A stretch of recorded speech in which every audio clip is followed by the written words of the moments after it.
관련된 많은 의혹들이 제기되고 있는 상황에서 회피만 한다고 문제가 해결되지는 않을 것 같습니다. 관련 당사자분들의 반응이 아쉽고요. 일단 궁금한 것은 그 용역 보고서의 내용은 어떻습니까? 이게 이제 그 추후 용역 보고서를 정리해서 발표한 논문입니다. 예. 결론을 보면은요. 근본적인 원인을 석회암 공동으로 지목을 하고 있습니다.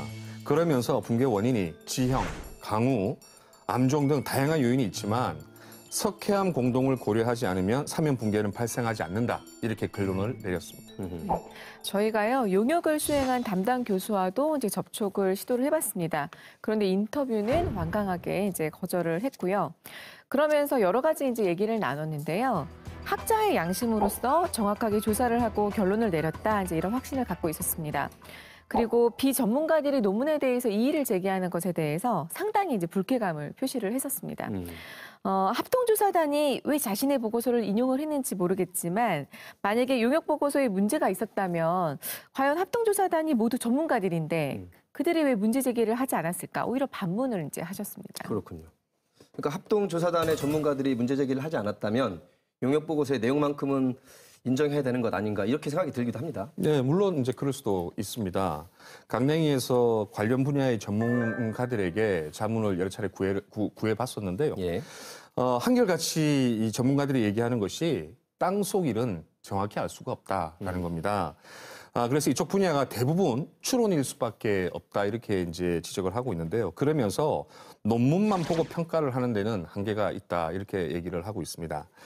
예를 들어서 데이터 하나라든가 수치 하나만 이렇게 바뀌면은 결론이 그것에 따라서 완전히 바뀌는 그런 경우가 많다라는 것이죠. 예. 현장 조사를 직접 하지 않고 보고서만 봐서는 자세한 내용까지는 다 알 수가 없다. 그래서 용역 보고서를 요약한 것 같은 이런 합동조사단의 조사 결과가 나오지 않았나 이렇게 좀 추정을 해볼 수 있을 것 같습니다. 그리고요, 강원대학교의 이 교수는 그 라파스 한라시멘트로부터 이듬해에 2억 1천만 원의 용역을 받기도 했었고요. 또 합동조사단의 박사도 이듬해에 3억 3천여만 원의 용역을 수주를 하기도 했었다. 다른 이런 건으로 얘기도. 관련된 것이죠. 그렇죠. 저는요, 그래서 용역 보고서와 논문이 정확히 맞을 수도 있고요. 또 반대로 오류가 있을 수도 있다. 이제 이렇게 생각을 합니다. 예. 문제는 보다 정확한 조사를 하라고 해서 혈세를 들여서 정부 합동조사단을 꾸렸는데 그 조사가 너무 허술하고 무책임했다는 점. 오히려 이 부분이 더 지탄을 받아야 될 부분이 아닌가 싶습니다.